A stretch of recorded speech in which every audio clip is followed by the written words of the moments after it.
وقل رب زدني علما. أن لا إله إلا الله وحده لا شريك له وأشهد أن نبينا محمدا عبد الله ورسوله. أما بعد فإن أصدق الحديث كتاب الله تبارك وتعالى وخير الهدي هدي محمد صلى الله عليه وسلم وشر الأمور محدثاتها وكل محدثة بدعة وكل بدعة ضلالة وكل ضلالة في النار. اللهم ارزقنا الإخلاص في القول والعمل. Mes chers frères, Inch'Allah, on est dans la continuité des cours de l'explication du livre Manhaj al-Salikin de l'imam Abdurrahman ibn Sa'di, rahmallah tabaraka wa ta'ala. Et nous étions arrêtés dans la description de la prière. Nous avions parlé de pas mal de choses et nous étions arrivés à la prosternation. Dès lors que la personne s'est relevée du ruku' avec les invocations qu'on avait mentionnées, Sami Allahu liman hamida, Rabbana wa lakal hamd, hamdan kathiran tayyiban mubarakan fi, et les autres invocations mil al-ard wa mil as-sama wa mil ma baynahuma, etc. Dès que la personne s'est relevée et a dit ces invocations, alors il se doit de partir en sujoud bit takbir, ce qu'on appelle takbiratul intiqal, c'est-à-dire en disant Allahu Akbar, et à ce moment-là il se prosterne. Le prophète sallallahu alayhi wa sallam nous a ordonné de nous prosterner sur 7 parties du corps, 7 membres, sallallahu alayhi wa sallam, ala sab'ati a'zum. Ces 7 membres-là, le prophète sallallahu alayhi wa sallam les a montrés, les a désignés en disant al-jabha wal-anf, hada 'azmun wahid. Le front et le nez, ça c'est un endroit sur lequel on doit se prosterner. Les 2 mains, les 2 genoux et les 2 pieds. 7 membres. Aussi, le prophète, ça c'est un hadith muttafaqun alayhi, c'est-à-dire un hadith unanimement reconnu authentique. Aussi, lorsqu'il se prosterne ou lorsqu'il part en prosternation, il est sunna à ce moment-là de lever les mains. D'accord? Il dit Allah, il lève les mains, il dit Allahu Akbar et il commence à descendre. Ça c'est authentifié par l'imam al-Bukhari d'après le hadith d'Abdullah ibn Umar le hadith de l'imam Ahmed et Abu Daoud qui disait, et là je vais attirer votre attention inshallah tabarak wa ta'ala, où il disait kana ahyanan yarfa'u yadayhi idha sajad, et parfois il levait les mains lorsqu'il partait en prosternation. Ahyanan chez les arabes ça veut dire parfois, ça veut même des fois dire une seule fois seulement. Il se peut que le prophète l'ait fait qu'une seule fois dans sa vie. Sur la base de ceci, les savants disent qu'il n'est pas souhaitable de le faire tout le temps. Non. Et on a le hadith de Abdullah ibn Umar, et ça c'est pour que vous compreniez un petit peu les contradictions en apparence qu'il y a entre différents hadiths. Et si la personne n'a pas un minimum de recul et de savoir, il risque de penser que il y a une contradiction dans les paroles du prophète sallallahu alayhi wa sallam. Mais ce n'est pas le cas. Écoutez bien ce hadith d'Abdullah ibn Umar, il disait النبي صلى الله عليه وسلم كان لا يرفع يديه حين يسجد ولا حين يرفع رأسه من السجود. Le prophète ne levait pas ses mains lorsqu'il partait en prosternation et il ne levait pas ses mains lorsqu'il se relevait de la prosternation. Donc on a ce hadith là, et on a le hadith rapporté par l'imam Ahmed qui est tout aussi authentique et qui nous dit que le prophète le faisait parfois. Comment on concilie les 2 hadiths? Tout simplement que Abdullah ibn Umar, lorsqu'il décrit la prière du prophète, il l'a toujours vu prier sans lever les mains. Donc pour lui, c'est un état de fait. Le prophète ne levait jamais les mains lorsqu'il partait en prosternation et lorsqu'il se relevait de la prosternation. Or l'autre hadith, c'est un sahabi qui l'a rapporté et qui a vu le prophète lever les mains à ce moment-là. Donc on comprend bien que le prophète des fois le faisait, des fois il ne le faisait pas. Quelle est la sunna à adopter? Quelle est la sunna à appliquer dans ce genre de situation? C'est de faire comme le prophète, ça de le faire parfois, ahyanan. Ahyanan. Et celui qui le fait tout le temps, il sort de la sunna. C'est entre autres les paroles de Cheikh Al-Uthaymin, rahimahullah tabaraka wa ta'ala. Là.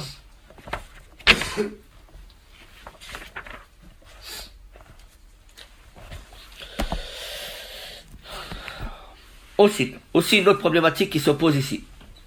Lorsqu'il part en prosternation, doit-il d'abord poser ses mains d'abord ou alors ses genoux?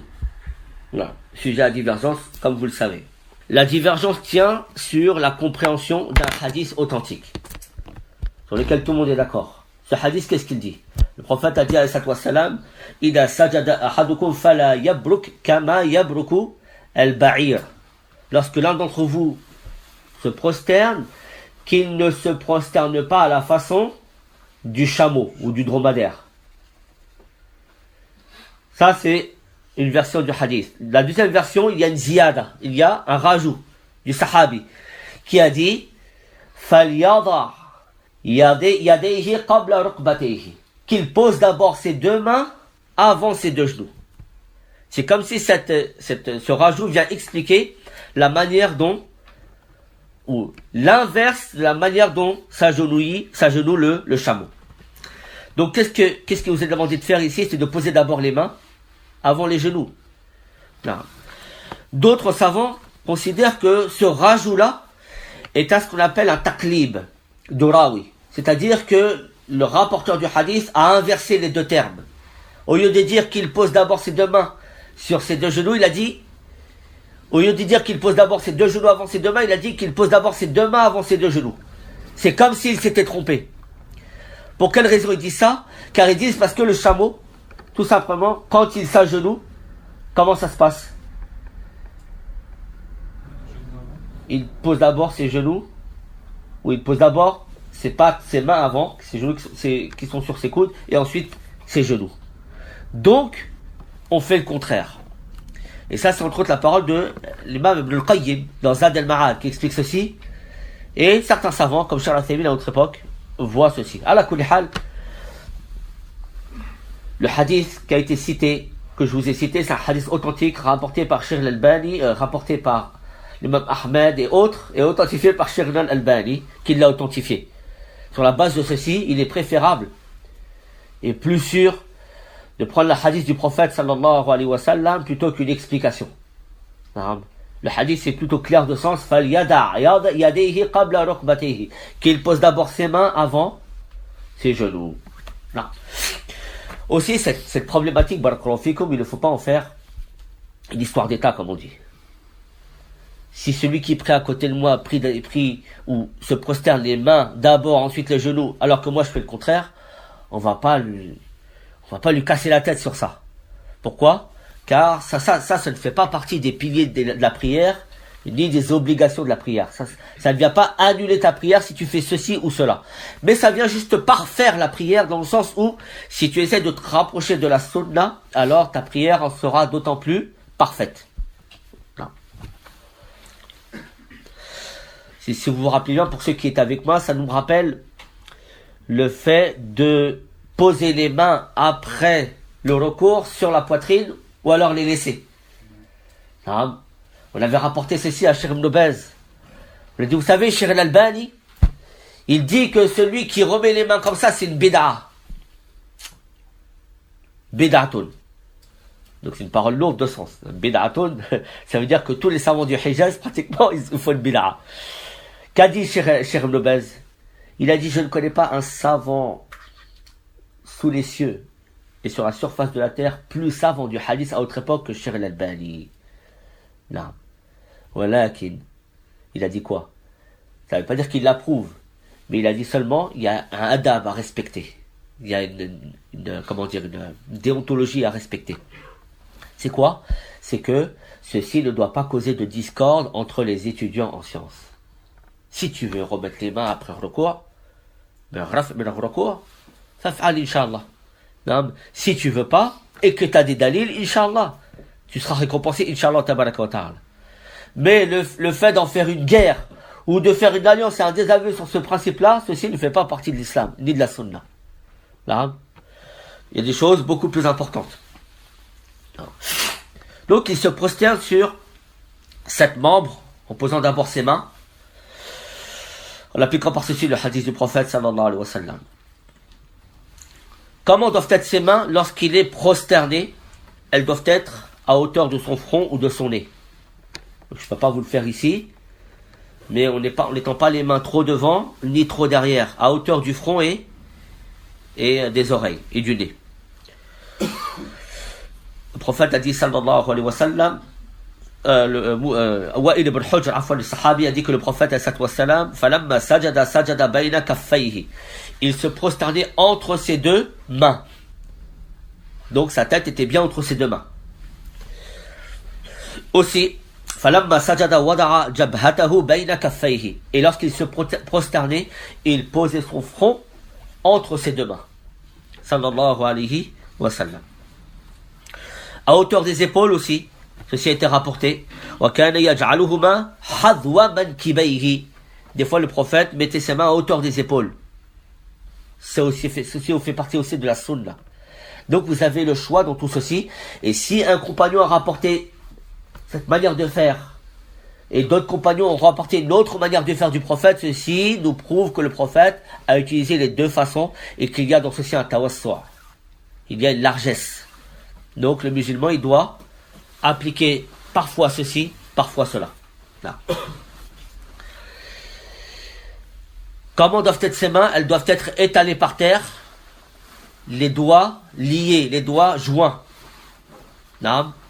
Non pas les poings comme ça, ni comme ça, ni comme ça, les mains par terre, avec les doigts droits et liés. Non.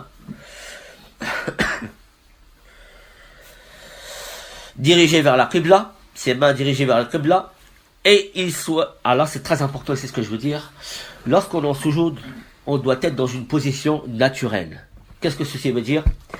Vous vous rappelez dans le recours, des conditions de recours, pour qu'il soit, Inch'Allah, valide, il faut que la personne ait un dos plus ou moins droit, de telle sorte qu'on pourrait poser un verre tranquillement, sans qu'il soit penché. Non, pour celui qui a la possibilité de le faire. Celui qui n'a pas la possibilité de le faire, son dos restera courbé. Pas de problème. Ça, c'est demandé pour le recours. C'est-à-dire pour l'inclinaison, la génuflexion. Par contre, pour la prosternation, alors là, on est dans une position naturelle dans laquelle on se sent bien. Seulement, il va falloir respecter deux choses. Nuhiya anil inbitah wa nuhiya anil taqawwus.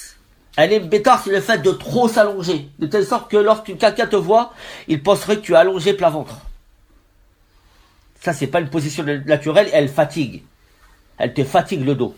Car, en fait, lorsque tu te mets comme ça, la charge de ton corps, elle n'est plus supportée par tes bras. Donc, c'est ton dos qui prend tout.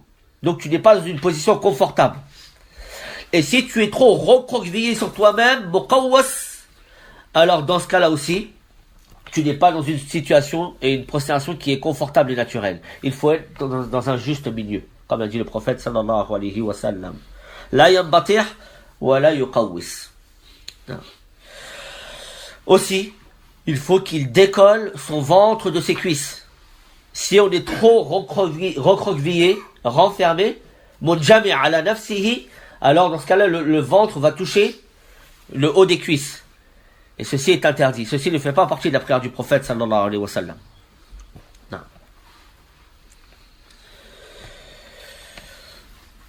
Voilà comment est le sujoud dans les actes et dans la manière apparente.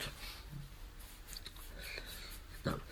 Aussi, ses bras, lorsqu'il pose ses mains à terre, comment doivent être ses bras? Il doit les lever. Yujafiha an batnihi wa an adudayhi. Il doit les écarter.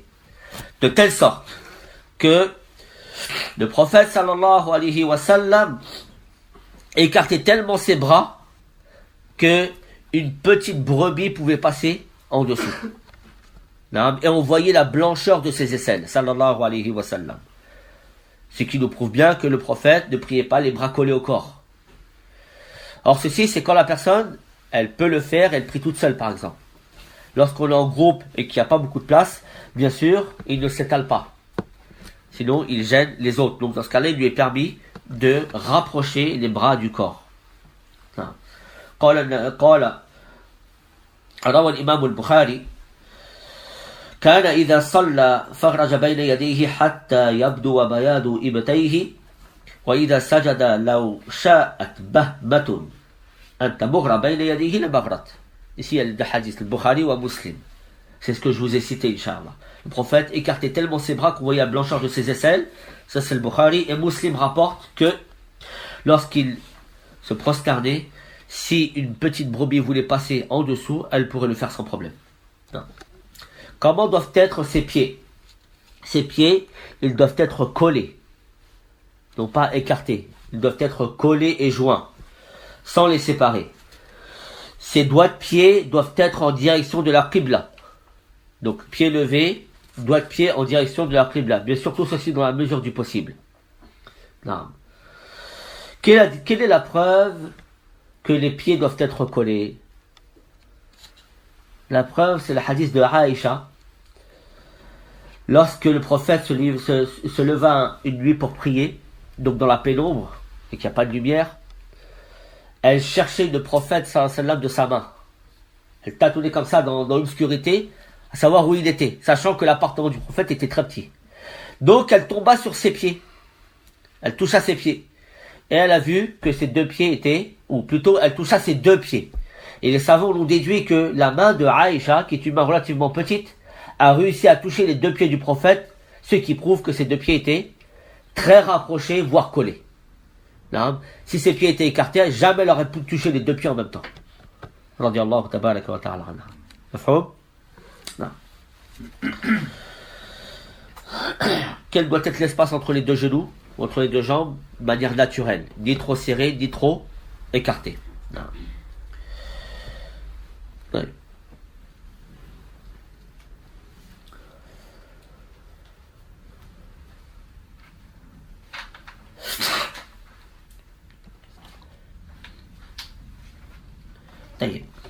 Aussi, il est permis à la personne d'essuyer l'endroit où il va se prosterner. S'il y a un besoin, s'il n'y a pas besoin, il ne le fait pas. Un besoin, par exemple, quelqu'un qui prie dehors, sur une terre où il y a des petits cailloux, il peut, Inch'Allah, enlever. Il est permis, c'est ce qu'a fait le prophète, sallam, enlever pour éviter que son front soit blessé et touché par ces petits cailloux qui peuvent le blesser. Non. Aussi, toute peau qui est pure ou tannée d'animaux licites à la consommation, on peut prier dessus. D'accord? Comme la peau de mouton, la peau de vache, de bœuf, tout ce qui est licite à la consommation est tanné. Parce que le tannage est une purification en lui-même. Alors il est permis de prier dessus. Par contre, il est interdit, et c'est l'avis le plus authentique, de prier sur les peaux de fauve, même si elles sont tannées. Hein? Car le fauve est illicite à la consommation. Là. Une petite divergence sur ce sujet-là, mais l'avis le plus authentique, c'est celui-là. Quels sont les sunnas maintenant à dire dans le sujoud? Vous vous rappelez que dans le recours, on avait vu pas mal de choses, mais d'une manière générale, on dit Subhan Rabbi al-Azim. Gloire et pureté à Allah, le très grand. Tout simplement car le recours est une forme de révérence et de déférence à Allah tabaraka wa ta'ala. La prosternation, quant à elle, est un signe de soumission d'une valeur symbolique considérable. Quand on représente un musulman qui prie, on le représente comment? En prosternation, n'est-ce pas? C'est très symbolique. Jamais ou rarement on représente un musulman en inclinaison ou debout. Mais lorsqu'on le représente en prosternation, alors ça c'est très fort dans la symbolique et dans l'image qu'elle dégage. Pourquoi? Car il n'y a pas beaucoup de religions qui justement se prosternent de cette façon. L'islam a instauré le sujoud.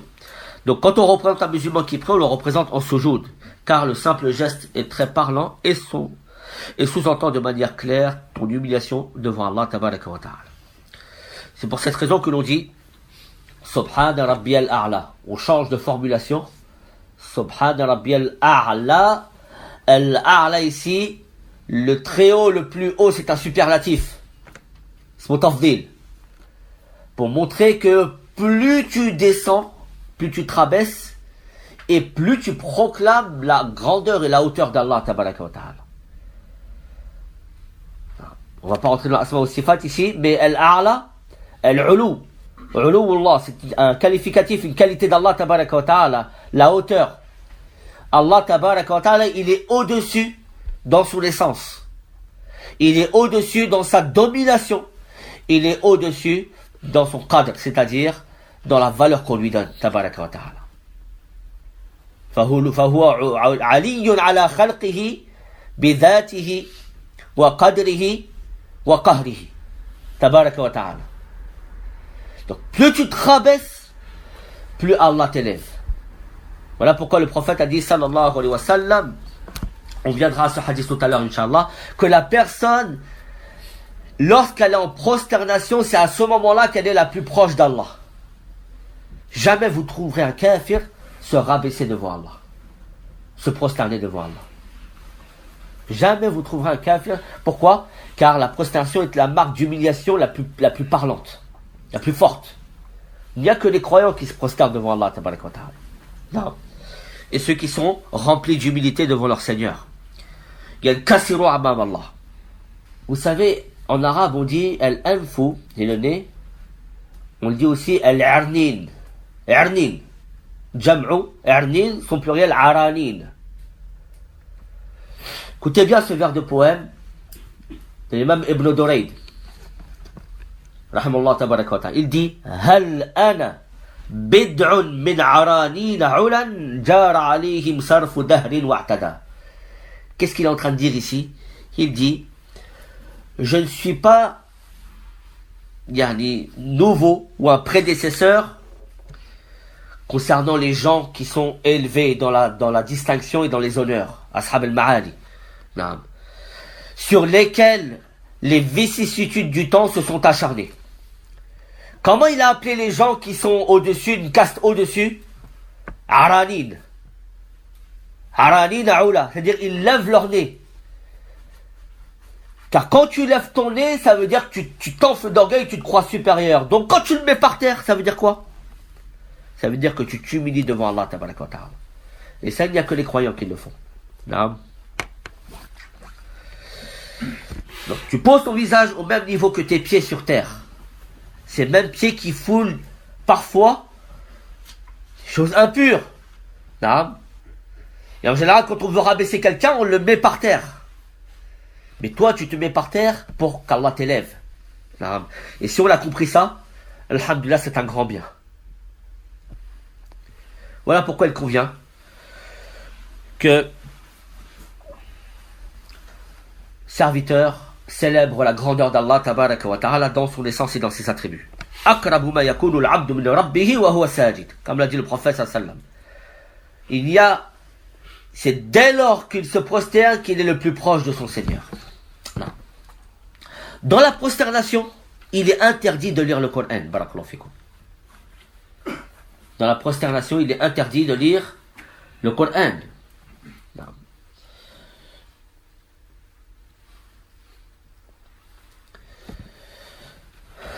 L'imam Muslim rapporte dans ce hadith, de ce sahabi dont le nom m'échappe, qui a dit Ala inni nuhitu an aqra al-Qur'ana fi al-ruku' wa fi al-sujud.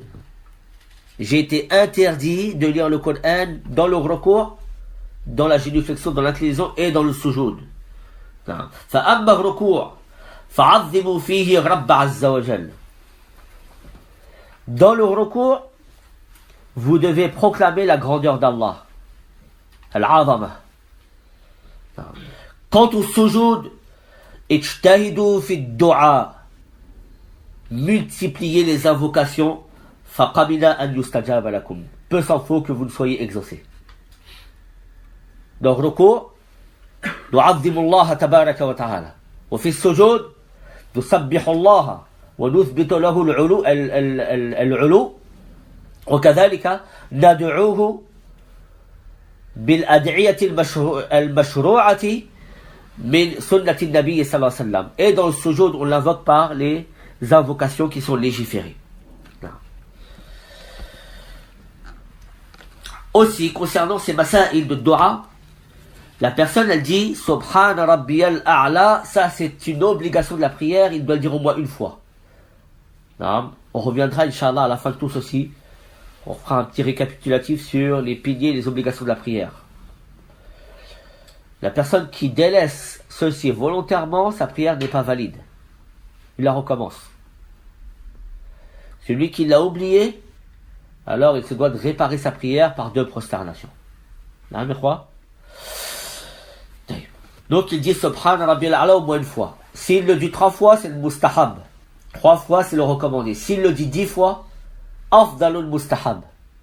C'est le meilleur du mustahab. Pour celui qui est tout seul ou derrière l'imam, il peut même le dire jusqu'à 100 fois. C'est permis. Par contre, pour l'imam, il n'a pas le droit de dire plus de 10 fois. Pour quelle raison? Car il a derrière lui des gens, malades, il a derrière lui des vieux, des gens qui ne peuvent pas supporter des prières trop longues. Donc s'il dit 100 fois Subhana Rabbiyal A'la dans le sujoud, ou alors Subhana Rabbiyal Azim dans le recours, imaginez-vous les gens derrière lui, qui ne peuvent pas rester dans des positions trop longtemps. Donc pour l'imam, il doit s'en tenir à 10 fois.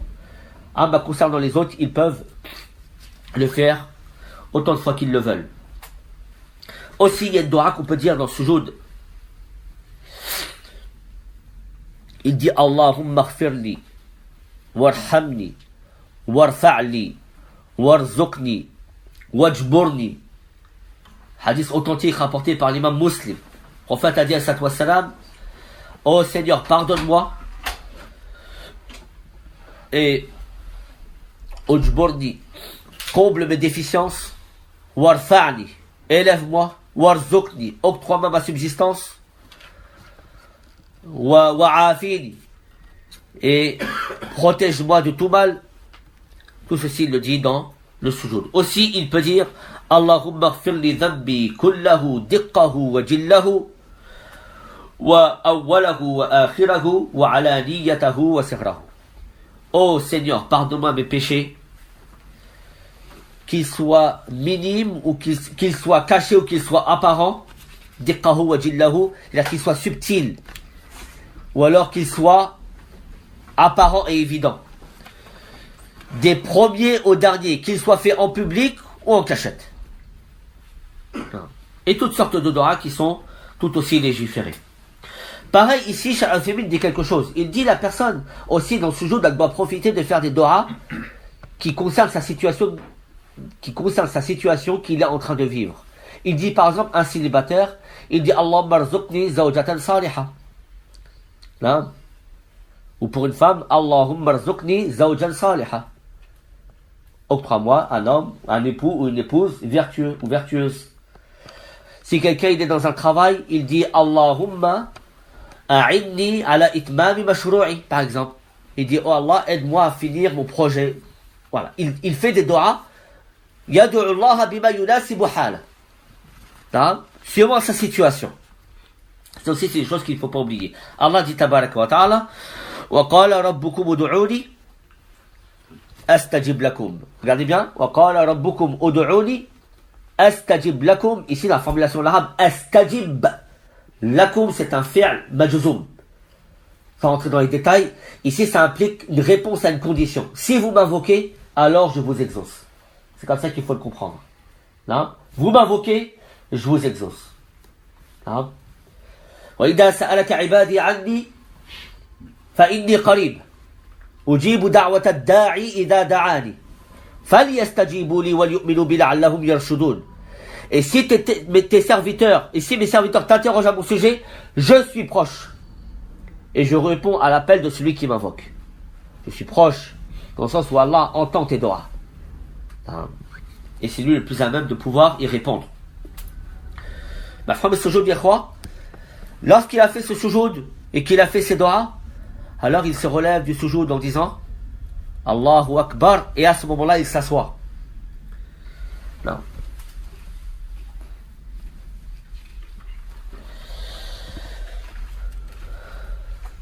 Il s'assoit ici sans lever les mains. Ça c'est la sunna aadiyah.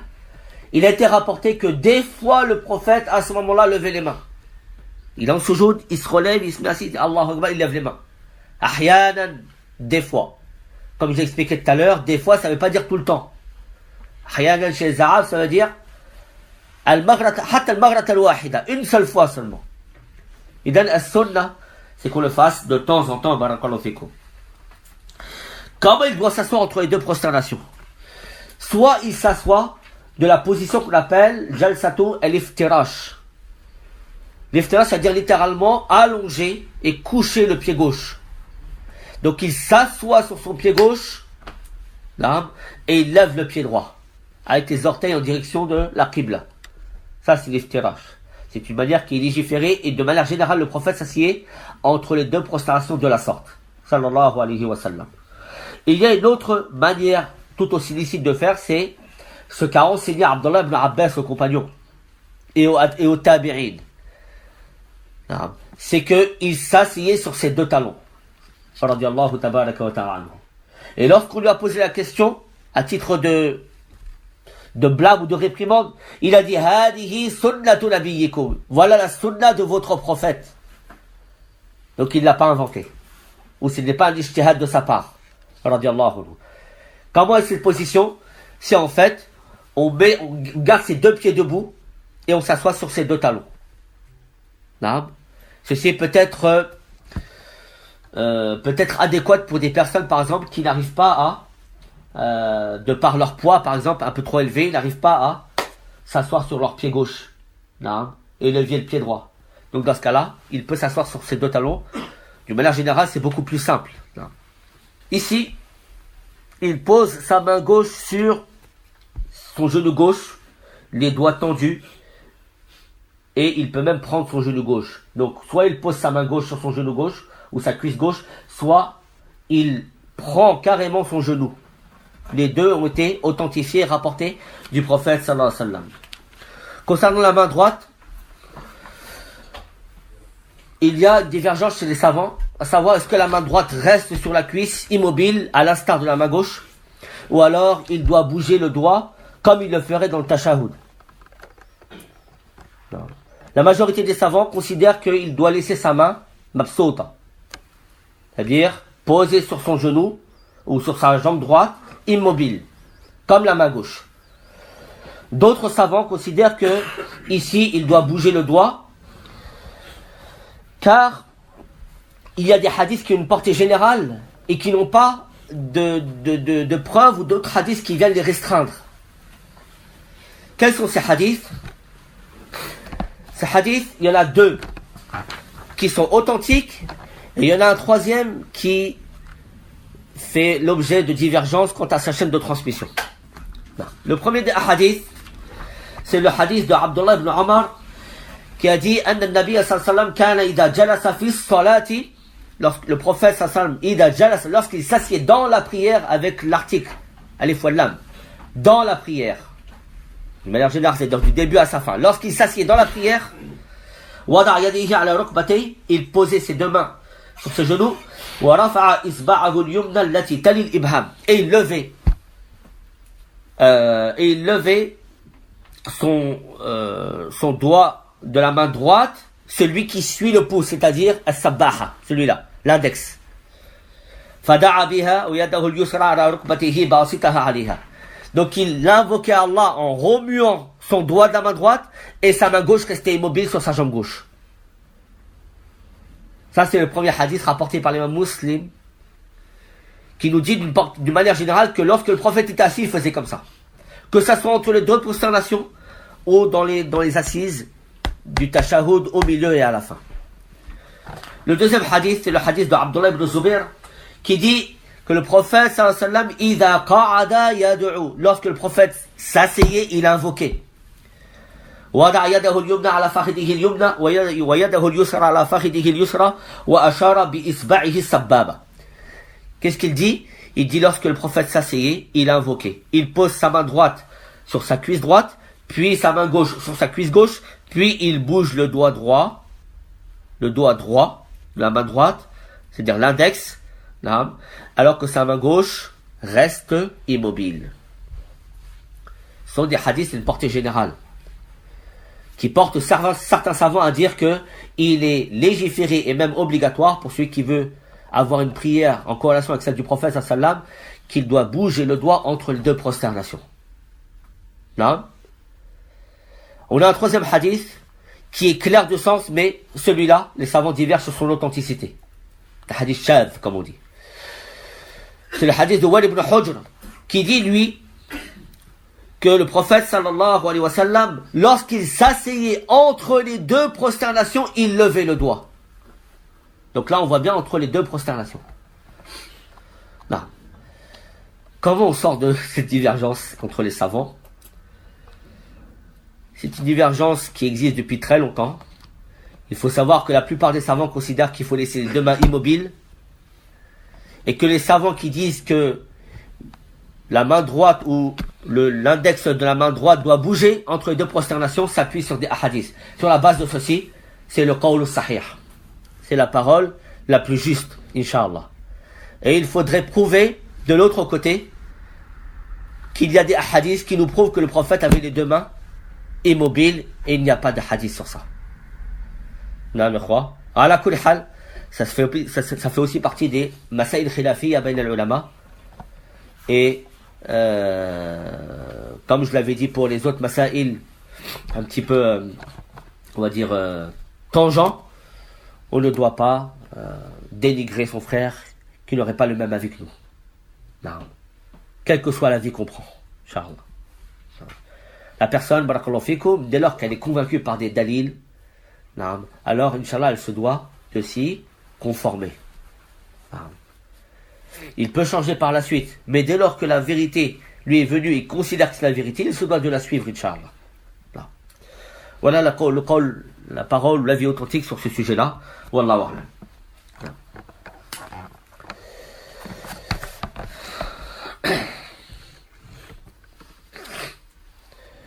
Qu'est-ce qu'il dit lorsqu'il... Donc, si on prend l'avis qu'il bouge le doigt, quand bien même il ne le bouge pas, à la kulli hal, il doit faire des doigts. Quel doigt il fait lorsqu'il est assis entre les deux prosternations?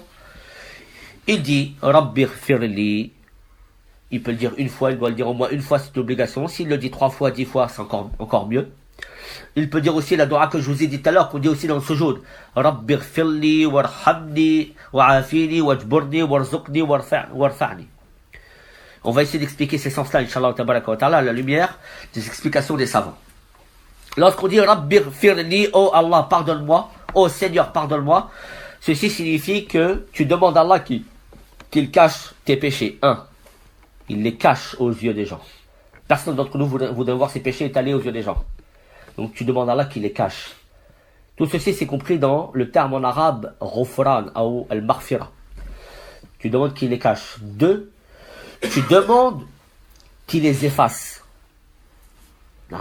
Qu'il te les efface. Comme si tu ne l'avais jamais fait. 3, lorsque tu dis Rabbi ghfirli, tu demandes aussi à Allah qu'il te préserve de ces mauvaises conséquences. Les mauvaises conséquences des péchés. Car les péchés ont des conséquences. Soit dans cette vie-là, soit dans l'au-delà. Mais de toute façon, ils en ont. Donc si la personne, elle n'implore pas le pardon d'Allah, tabaraka wa ta'ala, avec les sens que j'ai évoqués ici, alors il risquera au final de les subir, ces conséquences. Voilà. Ça c'est Rabbi ghfirli warhamni. Donc, c'est comme si tu dis à Allah, décrète à mon égard cette miséricorde de ta part, par laquelle on obtient ce qui est désiré et voulu, et par laquelle disparaîtra ce qui est craint et redouté. Alhamdi.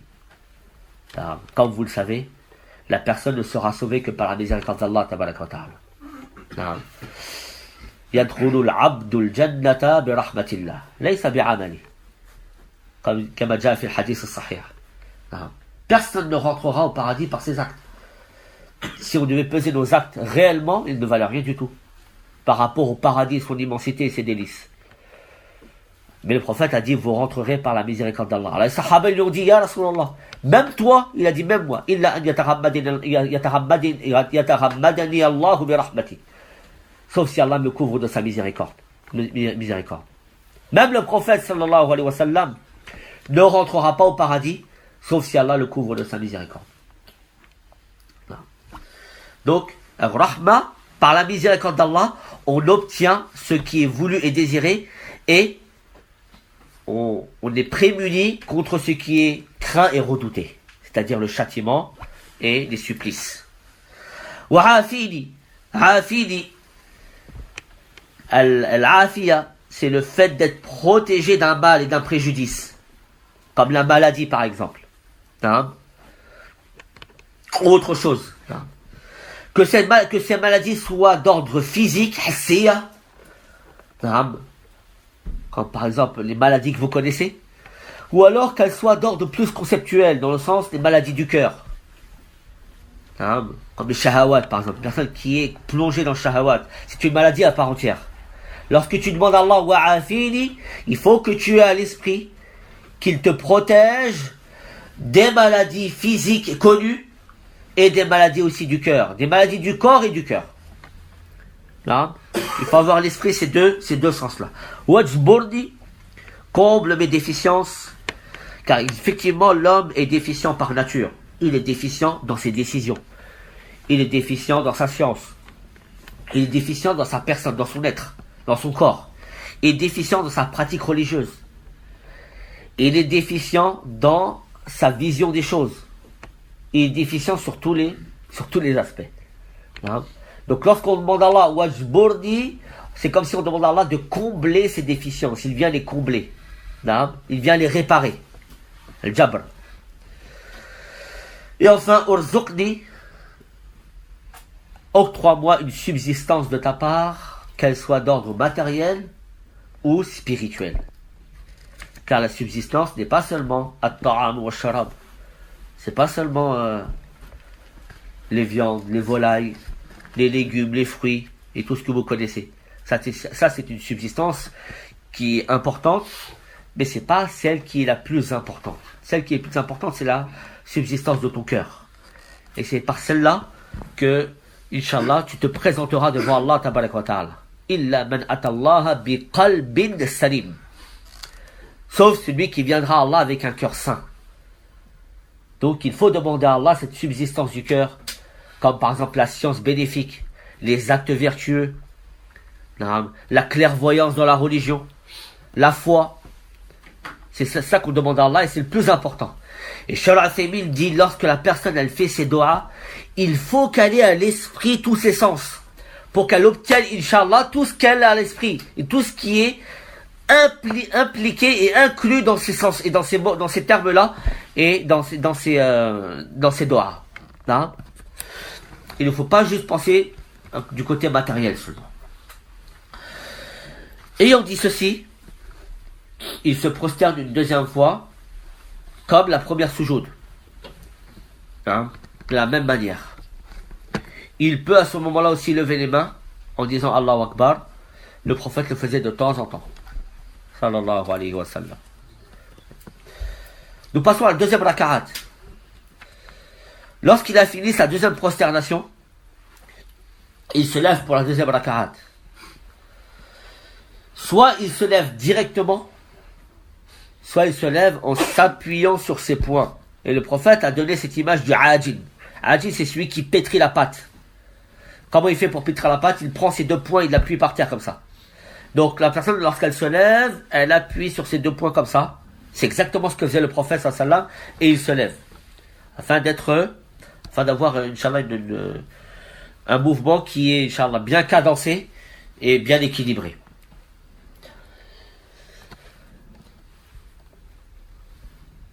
Il y a quelque chose ici à dire, barakallahu fikoum, avant de se lever dans la deuxième raka'at. Pour la deuxième raka'at, il y a ce qu'on appelle chez les savants jalsatul istiraha, c'est-à-dire l'assise du repos. Le prophète sallallahu alayhi wa sallam, ahyanan, des fois, qu'est-ce qu'il faisait? Avant de se relever directement pour la deuxième raka'at, il restait assis un petit moment, comme s'il voulait se reposer et reprendre des forces ou reprendre son souffle. Là, et ensuite il se levait. Des fois il se levait directement sallallahu alayhi wa sallam. On en conclut que jalsatul istiraha elle est mashru'a, c'est-à-dire elle est légiférée en islam. Et certains considèrent qu'elle est mustahabba, recommandée. Là, quand on dit elle est mashru'a, c'est-à-dire qu'elle est permise, on peut le faire. Quand on dit elle est mustahabba, il y a une notion en plus à prendre en compte, c'est que celui qui le fait par imitation du prophète sallallahu alayhi wa sallam, recherchant la face d'Allah, il sera récompensé. Il aura une récompense. Celui qui le délaisse, Inch'Allah, aucun blâme, rien à lui reprocher, Inch'Allah. Non.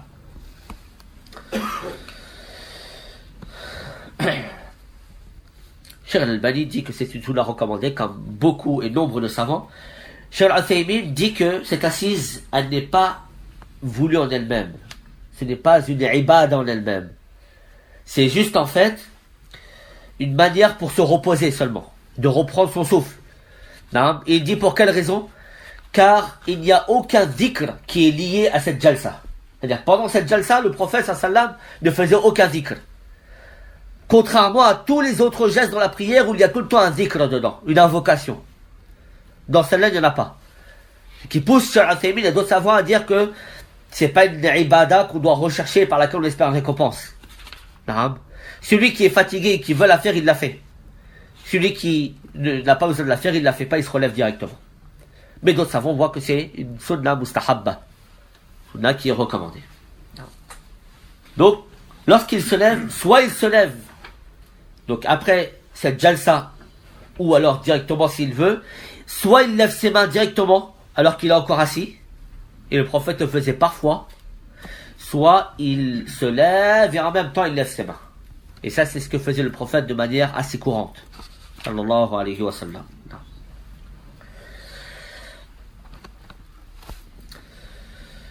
Lorsqu'on se relève et lorsqu'on est debout, donc on dit Allahu Akbar, donc c'est un takbir, c'est un wajib, c'est une obligation.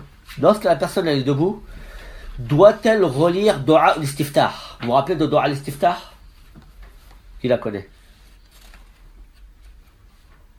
Il y en a plusieurs. Qui la connaît?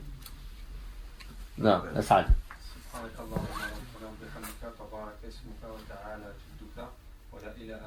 Wala ilaha ghayru. L'autre, Allahumma ba'id bayni wa bayna khataya kama ba'adta bayna al-mashriq wal maghrib. Allahumma naqqi خطايا من الخطايا كما ينقى الثوب الأبيض من الدنس اللهم اغسل خطاياي بالماء والثلج والبرد. نعم. Ça on le dit quand on commence la prière, on dit Allahu Akbar, takbiratul ihram, pose ses mains, on fait dua al-istiftah, ta'awud, a'udhu billahi minash shaitanir, puis on lit le Coran. Là, est-ce qu'on redit dua al-istiftah ici quand on se relève dans la deuxième rakaat? Non. On ne le redit pas ici. Parce que l'istiftah, barakallahu fikum, elle ouvre la prière, pas la raka'a. Donc, une fois qu'on l'a dit au début de la prière, on n'a pas besoin de la redire une deuxième fois. Donc ici, qu'est-ce qu'on va dire? On va dire directement, le Coran. Alors, donc ici, il n'y a pas de divergence sur ça. Par contre, la divergence, est-ce qu'on doit redire A'udhu billahi minash shaitanir rajim avant de lire le Coran? Divergence chez les savants. Cheikh Al-Albani a longtemps parlé sur ceci. Il dit qu'on l'a redit à chaque rakaat. D'autres savants disent qu'il y a une largesse dans ceci, la personne elle fait comme elle veut au final. Puisqu'il l'a dit une première fois, alors le fait qu'il l'ait dit dans la première rakaat, ça tient lieu pour toutes les récitations du Coran qu'on fera dans la prière. Sur ceci, il y a une largesse, Inch'Allah. Oui, qu'il y a beaucoup de choses à dire dans la prière. Il faut décortiquer. J'ai une moulahada à vous faire, une remarque très importante, barakallahu fikum. Ça, c'est ce qu'on constate chez beaucoup de gens qui prient. Derrière l'imam. La sunna, lorsqu'on est derrière l'imam, barakallahu fikum, c'est, bien sûr, de ne pas le devancer. Ça, je pense que vous le saviez déjà. Mais aussi, il faut attendre, avant de changer de position, que l'imam a complété son changement de position. Je m'explique. Lorsque, par exemple, le prophète était debout, sallallahu alayhi wa sallam, et les compagnons étaient derrière lui. Le prophète, lorsqu'il partait en inclinaison, en recours, les sahaba ne s'inclinaient pas, avant que le prophète était correctement en recours. Dès qu'il était correctement installé en recours, à ce moment-là, il tombait en recours. Pareil, lorsque le prophète se relevait du recours, il ne se relevait pas jusqu'à temps que le prophète soit complètement debout. Pour le soujoud, lorsque le prophète partait en soujoud, il ne partait pas en soujoud jusqu'à ce que le prophète avait bien son front par terre, correctement positionné en soujoud, etc., etc. Ça, c'est la sunna du prophète. Et ce hadith, ou cette sunna, on la tire du hadith rapporté par l'imam al-Bukhari, d'après Abdullah ibn al-Khatbi al-Ansari, qui a rapporté de al-Bara ibn Azib. Écoutez bien, il dit, Haddathani al-Bara ibn Azib, le compagnon du prophète, il dit, al-Bara m'a rapporté, wa huwa ghayru kadhub. Et bien sûr, ce n'est pas un menteur. قال كان رسول الله صلى الله عليه وسلم إذا قال سمع الله لمن حمده لم يحني أحد منا ظهره حتى يقع رسول الله صلى الله عليه وسلم ساجدا ثم نقع سجودا بعده. Donc il dit ici, le prophète sallallahu alayhi wa sallam, lorsqu'il disait Sami'a Allahu liman hamida, aucun d'entre nous ne pliait son dos, dans le sens personne d'entre nous ne pliait son dos, que ce soit au sujoud ou en recours, hatta yaqa Rasulullah sallallahu alayhi wa sallam sajidan, jusqu'à ce que le prophète soit complètement en prosternation.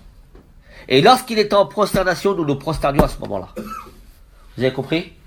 Voilà la sunna du prophète sallallahu alayhi wa sallam, qui malheureusement est très peu connue et très peu appliquée par voie de conséquence.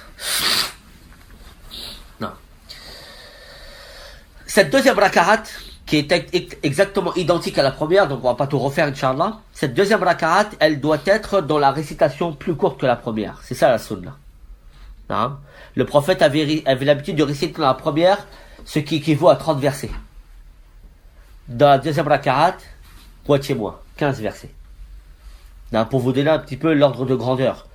Donc, les raka'at, quand on a des prières de 4 par exemple, et qu'on souhaite lire dans les 4 raka'at, il faut aller de manière décroissante. C'est-à-dire, on lit longtemps dans la première, moins longtemps dans la deuxième, moins longtemps dans la troisième, moins longtemps dans la quatrième.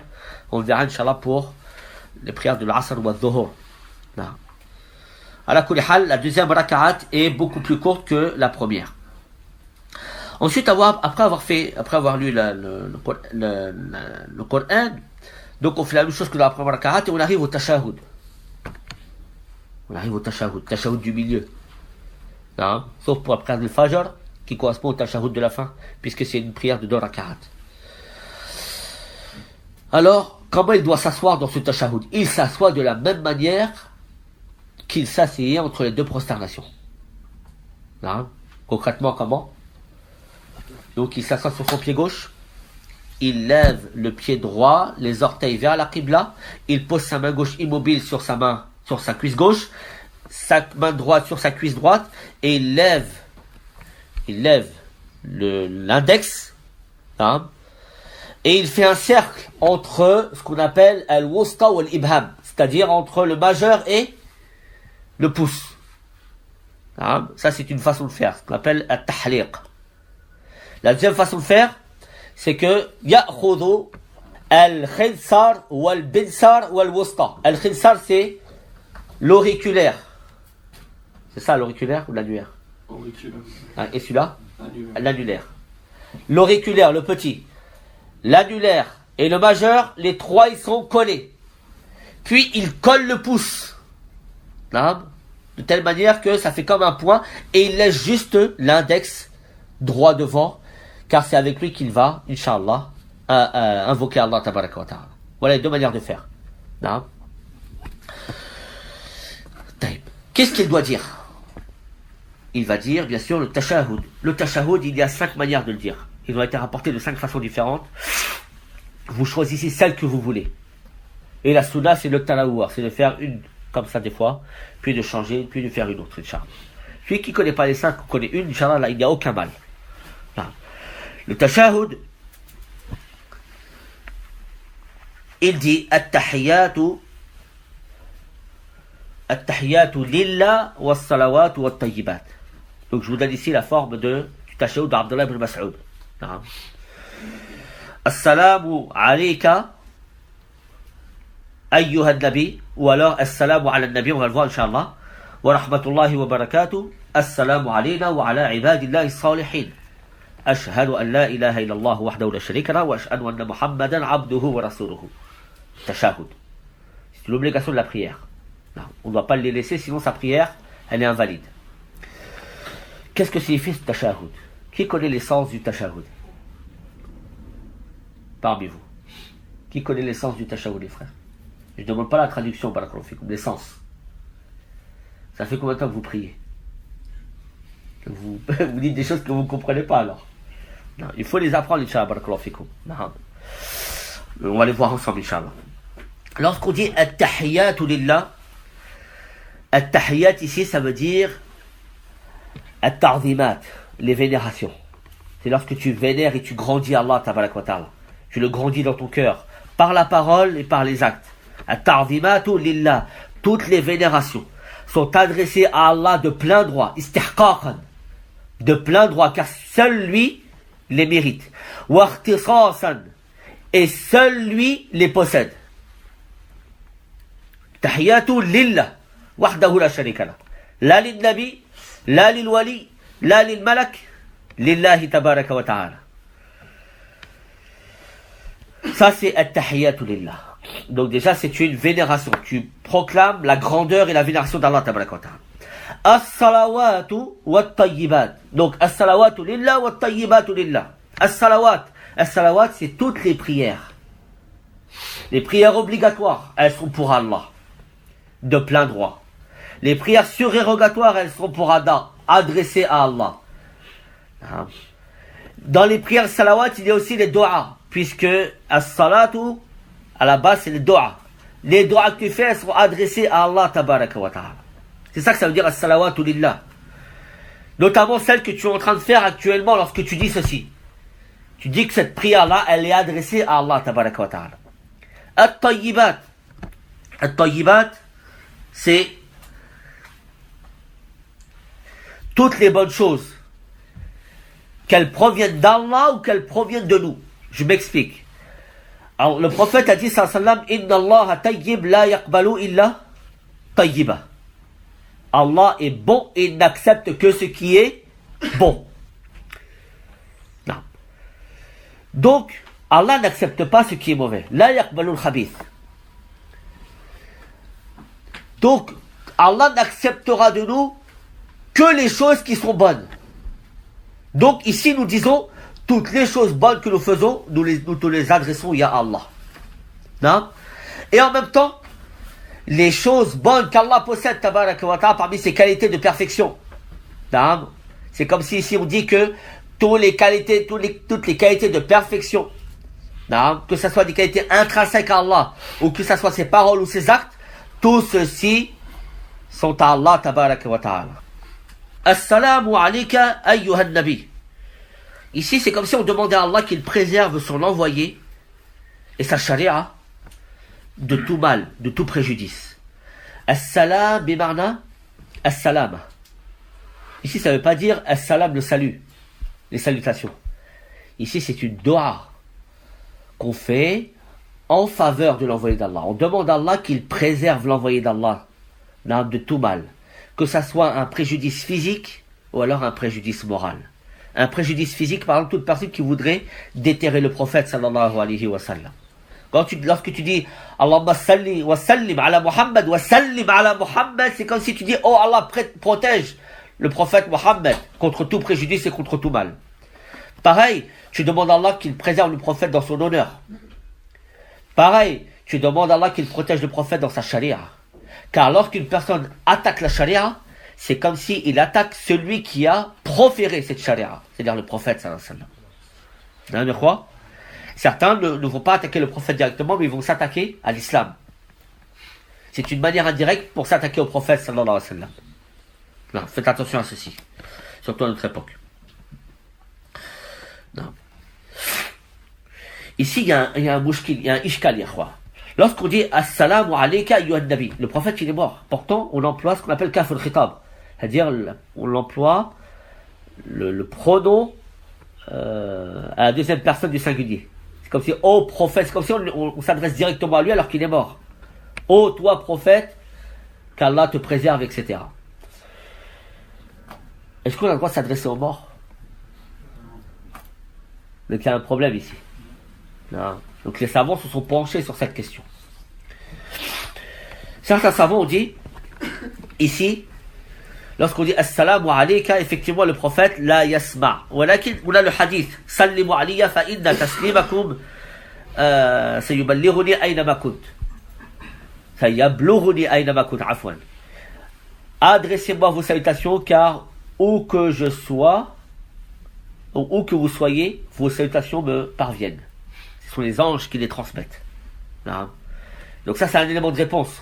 Si on dit Allahumma, lorsqu'on dit Assalamu alayka ya ayyuhan nabi, le prophète n'entend pas, mais les anges transmettent cette parole au prophète sallallahu alayhi wa sallam. Deuxième élément de réponse, on dit les savants, ils disent que lorsque tu t'adresses au prophète comme s'il était en face de toi, c'est comme si dans ta prière tu avais l'impression qu'il était en face de toi. Non. Et que tu lui as adressé des salutations. Non. Or, Cheikh al-Albani rapporte dans Sifat Salat al-Nabi, je vous enjoins à revenir à ce livre, Inch'Allah. Il dit que Abdullah ibn Mas'ud a rapporté ce hadith et il a changé la formulation. Il a dit cette parole importante. Il a dit, lorsque le prophète était vivant, nous disions Assalamu alayka ya ayyuhan nabi. Il est vivant. Mais dès lors qu'il est mort, nous disions Assalamu ala nabi. Le salam sur le prophète, sans employer le terme direct ou la formulation directe, non, car il était mort. De même à Aïcha, lorsqu'elle enseignait le tashahhud à ses élèves, elle l'enseignait de cette façon-là, cette deuxième façon. Elle disait Assalamu ala nabi. Non. Et ça, Cheikh Al-Albani dit, ceci nous prouve que ceux-ci ne l'ont pas inventé. Non. Mais c'était quelque chose qui était connu chez les Sahaba. Donc, c'est la sunna que nous devons employer à notre époque, Inch'Allah. On ne dit pas Assalamu alayka ya ayyuhan nabi ou Assalamu alayka ayyuhan nabi, mais on dit Assalamu ala nabi. Et ceci vient fermer aussi une porte à tous ceux qui ont le cœur malade et qui sont tentés d'aller vers le shirk billah. Parce que ceux qui font du shirk billah, ils disent que les morts ils entendent. Et ils s'appuient sur ces versions du tashahhud où ils disent, regardez, même vous dans votre prière, vous dites Assalamu alayka ayyuhan nabi, alors que le prophète est mort. Qu'est-ce qui nous interdit nous de dire Ya wali kada wa kada? Donc on ferme la porte à tout ceci, Inch'Allah. Et ça fait partie de la science d'Abdullah ibn Mas'ud radiyallahu tabaraka wa ta'ala anhu. Wa rahmatullahi assalamu ala nabi wa rahmatullahi. Donc ici on invoque ici la miséricorde d'Allah sur le prophète sallallahu alayhi wa sallam. Je vous ai dit tout à l'heure que par la miséricorde, on obtient tout ce qui est désiré et on repousse ce qui est craint et redouté. Lorsque cette miséricorde descend, on bénéficie de ces deux choses. Pour cette dua, tu demandes le meilleur pour le prophète sallallahu alayhi wa sallam. Pour quelle raison? Car ici, la miséricorde, elle est liée avec le taslim, juste avant. Donc on demande à Allah qu'il protège le prophète, donc qu'il repousse de lui tout mal. Et lorsqu'on demande la miséricorde, c'est comme si on disait qu'il ramène sur lui tout le bien.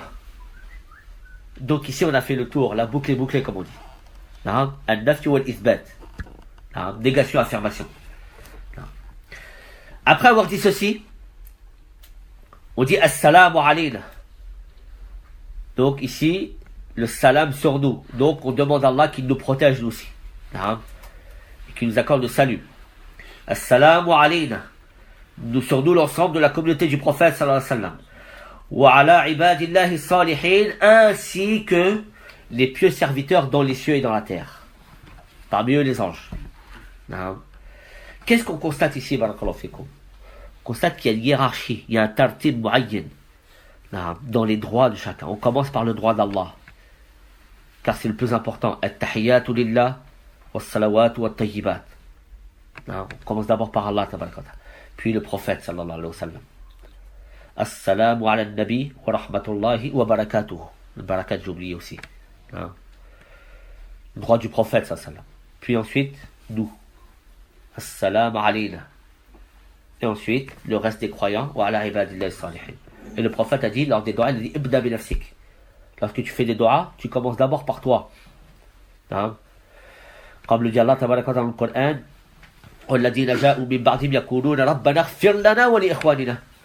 Et ceux qui sont venus après eux, après le Muhajirin ou l'Ansar, ils ont dit, oh Seigneur, pardonne-nous à nous ainsi qu'à ceux qui nous ont précédés dans la foi. Ils ont commencé par qui? Par eux. C'est ça le adab dans le dua. On commence d'abord par soi. On dit par exemple, Hadanillahu wa iyyak. Qu'Allah me guide et toi. On dit pas, Hadakallahu wa iyyay. Vous avez compris? On commence d'abord par soi. Ibda binafsika, comme l'a dit le prophète. Voilà qui, lorsque le prophète est là, tu commences pas par toi d'abord. Tu commences d'abord par le prophète, sallallahu alayhi wa sallam. Et lorsque tu dois mentionner Allah, tu commences d'abord par Allah avant le prophète. Le prophète a dit, sallallahu alayhi wa sallam, La yu'minu ahadukum, hatta akuna ahabba ilayhi min walidihi wa waladihi wa nasi ajma'in. L'un d'entre vous ne sera jamais un véritable croyant tant qu'il n'aime pas plus que son propre père. Min walidihi wa waladihi, son propre enfant et tous les gens qu'il connaît.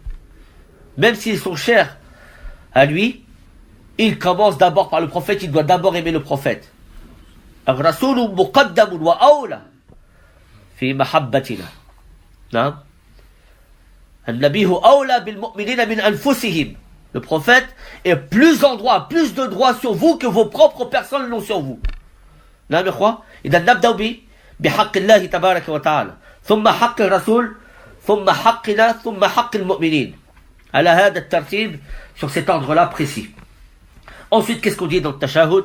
Et je vais finir par ça, Inch'Allah tabaraka wa ta'ala. On dit ashhadu an la ilaha illallah wa ashhadu anna nabiyyana Muhammadan abduhu wa rasuluhu.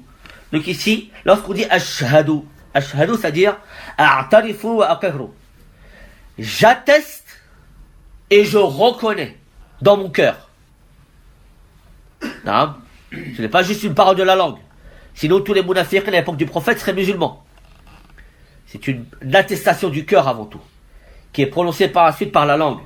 Mais pourquoi Allah tabaraka wa ta'ala nous ordonne de dire ashhadu? Pourquoi on ne dit pas aqirru? J'atteste, qui est le verbe ici qui est voulu. Mais ashhadu, je témoigne. Comme si on avait vu quelque chose.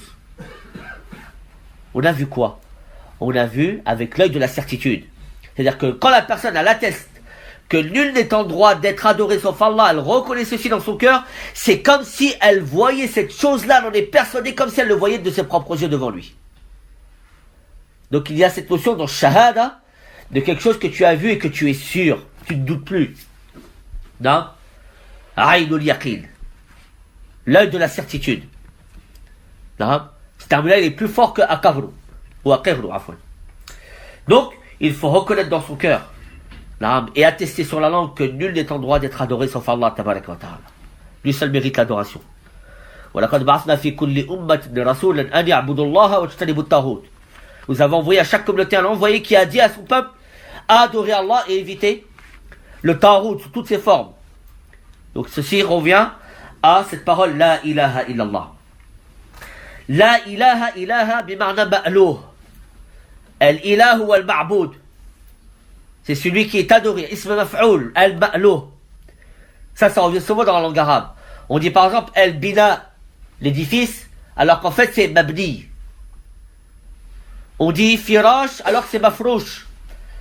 On dit ghiras alors que c'est mahrous. Wahakata. On dit ila alors que c'est ma'louh. Qu'est-ce qu'est le ma'louh? Le ma'louh, c'est celui qui est aimé d'un amour qui te porte à l'adorer. Et chez les Arabes, at-talahu, c'est le fait d'aimer jusqu'à la folie. Dans la langue arabe. Donc c'est un amour très très fort qui te porte à l'adoration. Donc on voit bien que dans cette shahada, on ne parle pas de seigneurie d'Allah. On parle bien d'adoration, de divinité. Attention. De même, lorsqu'on dit Ashhadu anna Muhammadan Rasulullah abduhu wa rasuluhu, on reconnaît le caractère humain du prophète. Abdun, laysa bi'ilah. C'est un serviteur. Et en même temps, on reconnaît son caractère exceptionnel parmi les hommes. Il est Rasoul. Il ne fait pas partie du commun des gens. Donc il faut respecter ces deux choses-là. Il ne faut pas être dans les deux extrêmes. À reconnaître une quelconque divinité du prophète, sallallahu alayhi wa sallam, car sinon on n'aura pas dit Abd, On n'aura pas respecté ce terme de abd. Et en même temps, il ne faut pas être jaf, c'est-à-dire trop dur, et de dire que le prophète, au final, c'est un homme comme les autres. Huwa rajulun nahnu rijal. C'est un homme et nous on est des hommes. لا هو رسول الله صلى الله عليه وسلم. ولذلك العلماء يقولون الرسول صلى الله عليه وسلم عبد لا يعبد ورسول لا يكذب. عبد لا يعبد ورسول لا يكذب. C'est un serviteur qui n'est pas adoré et c'est un envoyé qui n'est pas démenti. مفهوم؟ صلى الله عليه وعلى آله وسلم. وقل رب زدني علما